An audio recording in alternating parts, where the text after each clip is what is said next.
Yo trabajo en una ONG y realizo intervenciones en espacios de ejercicio de prostitución masculina. Un día tuve la ocasión de conocer a un chico que llevaba varios meses en situación de calle. Su historia fue bastante dura. Tardé varias semanas en ganarme la confianza y establecer un vínculo con él para que me la contara, pero cuando me la contó entendí que la fragilidad de la vida a veces supera la ficción.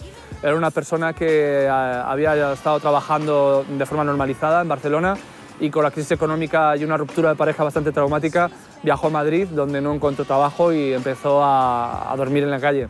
Después de muchos meses en calle, no tenía acceso al sistema sanitario, no tenía ahorros, ejercía prostitución para poder comer caliente e incluso estaba bastante preocupado por su estado de salud, ya que meses anterior le habían diagnosticado VIH. El miedo a la enfermedad le había noqueado y paralizado y no había tomado tratamiento antirretroviral y no sabíamos en qué estado se encontraba de salud.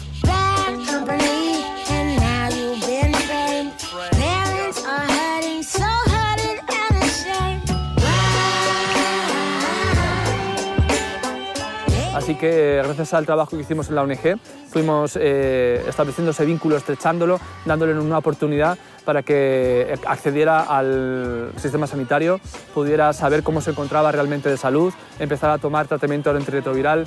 Comenzamos a trabajar un poco a nivel psicológico su autoestima, ¿no? Y comprobar que era capaz de salir de esa situación.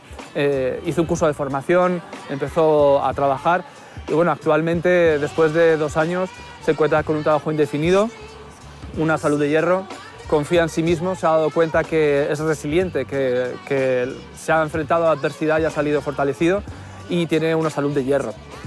Y bueno, ha conseguido tener hasta un pequeño colchón de ahorro, cosa que hoy en día siempre se agradece. Esto es un ejemplo de cómo la vida merece la pena dar segundas oportunidades y confiar en el ser humano.